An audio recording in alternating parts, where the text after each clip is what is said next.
Somewhere inside a factory in Germany, a machine that didn't exist 5 years ago spins carbon fiber around a spinning piece of copper with a precision measured in thousandths of a millimeter.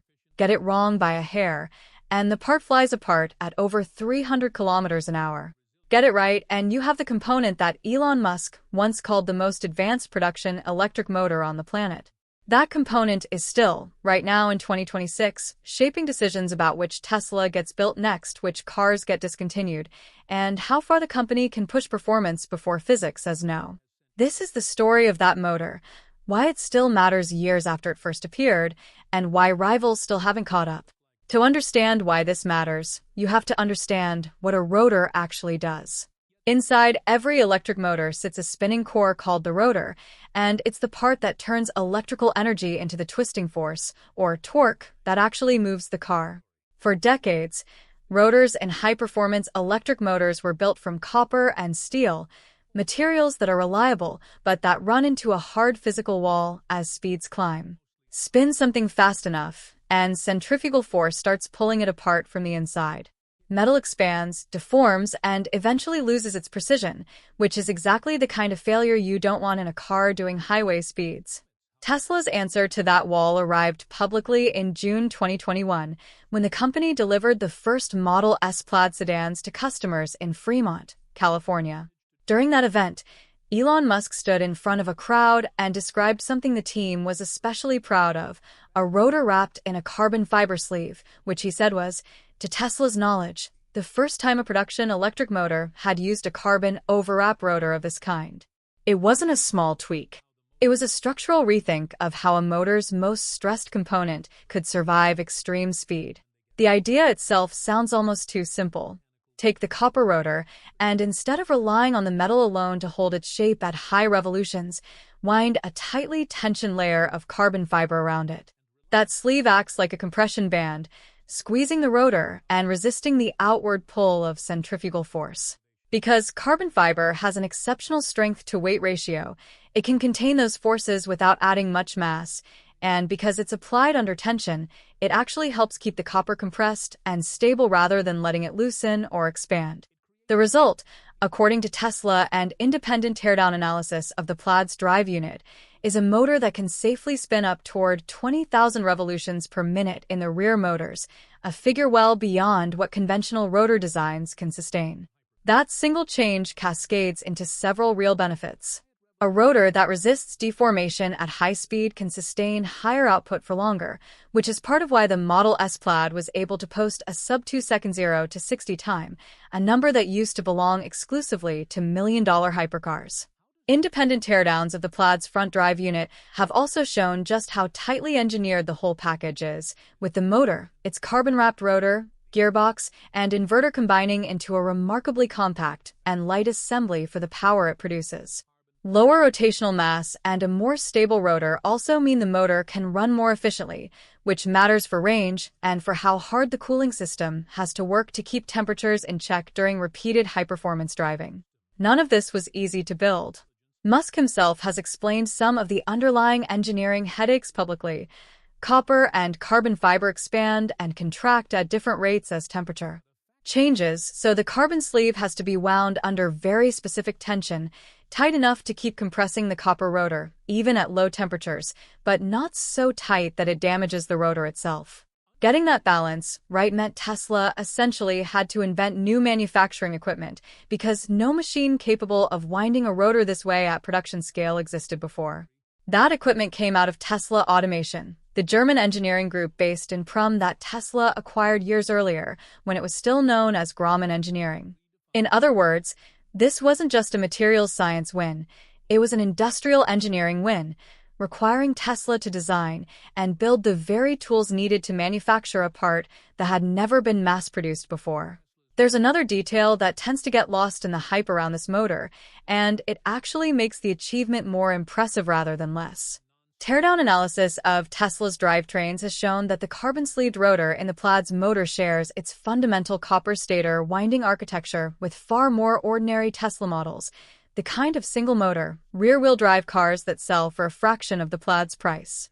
In other words, Tesla didn't build an entirely bespoke, exotic motor from scratch for its flagship performance car. It took a winding architecture already proven across huge production volumes in its cheaper vehicles, and then added a highly engineered carbon fiber reinforcement on top of it to unlock a completely different tier of performance. That's a very different story from a company hand-building an exotic one-off part in a lab.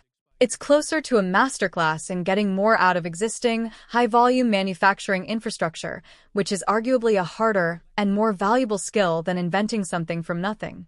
That manufacturing depth is a big part of why this technology has been so hard for competitors to simply copy.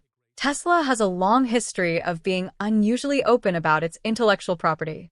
Back in 2014, Elon Musk published a blog post titled, "All our patent are belong to you," announcing that Tesla would not initiate patent lawsuits against anyone using its technology in good faith, effectively opening more than 200 of its patents covering battery, charging, and drivetrain technology to the wider industry.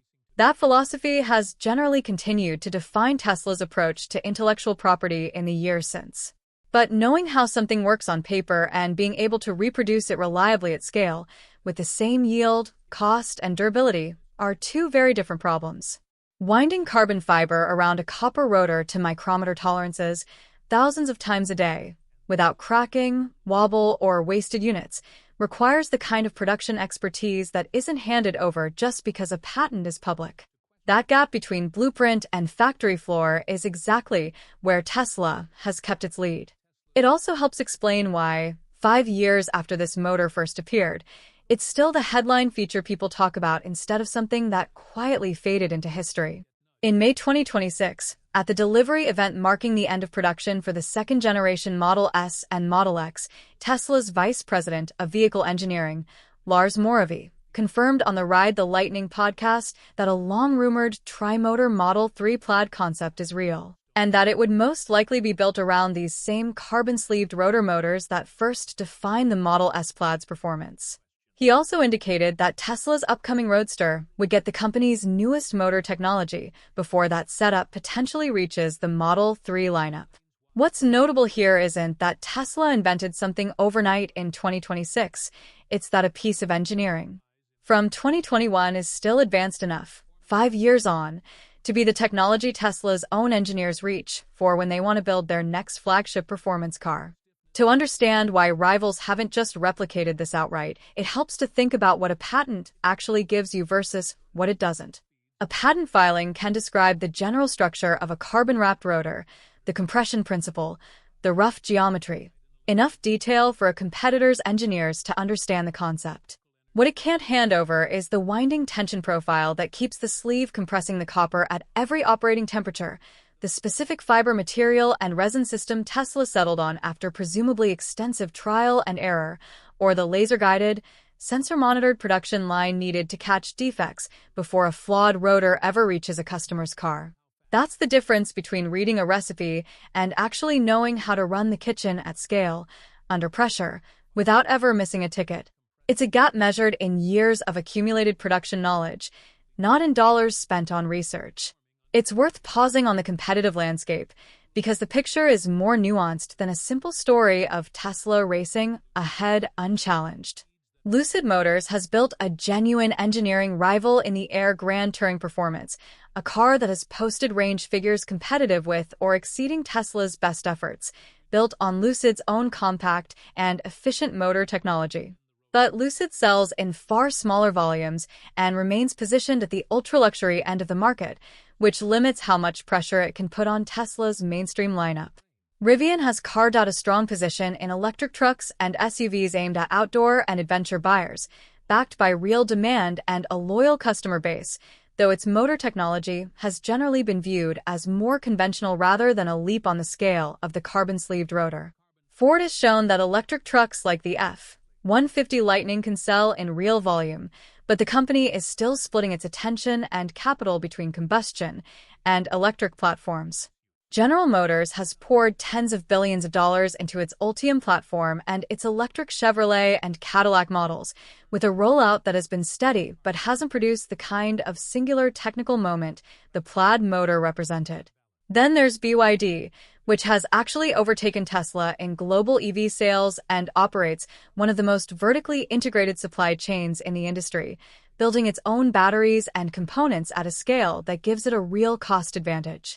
What BYD hasn't yet matched, at least in markets like North America, is the brand recognition and software ecosystem that keep many buyers loyal to Tesla. So the competitive picture right now isn't one dominant company facing no threats. It's a fragmented field where different rivals are strong in different dimensions, engineering here, scale there, brand loyalty somewhere else, while Tesla remains one of the only companies combining meaningful strength across most of those categories at once, in large part because of manufacturing capabilities like the ones behind this motor. Looking beyond cars, the underlying properties that make the carbon-sleeved rotor valuable, a strong power-to-weight ratio, high sustainable rotational speed, and stability under heat, are exactly the traits that matter for applications well outside the automotive world. Electric aviation is one of the more interesting possibilities, since companies developing electric vertical takeoff and landing aircraft and small electric planes have long struggled to find motors that are light enough to fly with while still being powerful and durable enough for sustained use. Tesla has not announced any specific plan to license this motor technology for aircraft, so this remains speculative territory rather than confirmed product roadmap, but the physics involved make it a reasonable direction to watch. Closer to reality, Tesla already builds large-scale motors and power electronics for its energy business, including megapack batteries for grid storage and Powerwall systems for homes. And the same manufacturing discipline behind the Plaid motor could plausibly find its way into future generations of that equipment, reinforcing Tesla's position as more of an energy and mobility company than a pure automaker. Industrial motors used in wind turbines, large pumps, and factory equipment face some of the same fundamental constraints, needing to run continuously under heavy load without degrading, and any manufacturer that can mass-produce a lighter, more thermally stable rotor at a competitive price has an opening in markets that have nothing to do with passenger cars at all.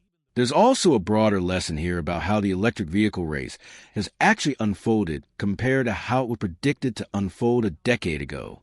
Back when Tesla was still a scrappy startup founded in 2003 by Martin Eberhard and Mark Tarpenning, with Elon Musk joining as an early investor and chairman in 2004, before eventually taking the CEO role. The assumption among most legacy automakers was that electric cars will remain a niche, compliance-driven product for years to come.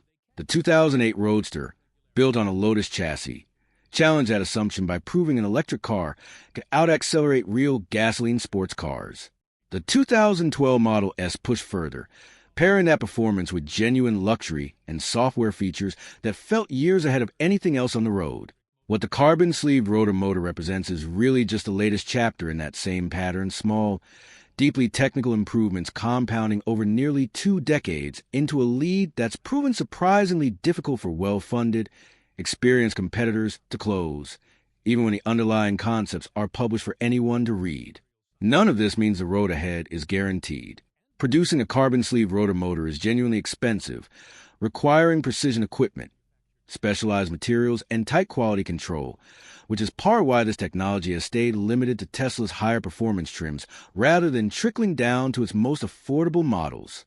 Tesla has also been dealing with real financial pressure in recent years, including tightening margins and intense price competition from Chinese manufacturers like BYD, SAIC, and NIO, companies that can build vehicles at enormous scale and lower cost. That's a useful reminder that having the most advanced motor on the market doesn't automatically translate into market dominance. Consumer trust matters too, and Tesla's brand remains closely tied to Elon Musk personally, for better or worse depending on the moment. Meanwhile, questions around charging network exclusivity, the pace of progress on autonomous driving, and general regulatory uncertainty all continue to shape how much credit Tesla gets for its engineering wins. What makes the carbon-sleeve rotor motor a genuinely important story, though, isn't just the raw performance numbers, impressive as they are. It's what the motor represents about how meaningful advantages actually get built in modern manufacturing. This wasn't a single breakthrough moment in a lab. It was years of materials science, painstaking prototyping, custom-built machinery, and hard-won precision at a scale most companies never attempt, all wrapped quite literally, around a decades-old idea of what an electric motor could be. 5 years after it first spun up in a Model S Plaid, it's still the technology Tesla's engineers reach for when they want to build the fastest thing in the lineup. And that persistence, more than any single spec sheet number, is what should make the rest of the industry pay attention. If you found this breakdown useful, consider subscribing for more deep dives into the engineering decisions actually shaping the future of transportation.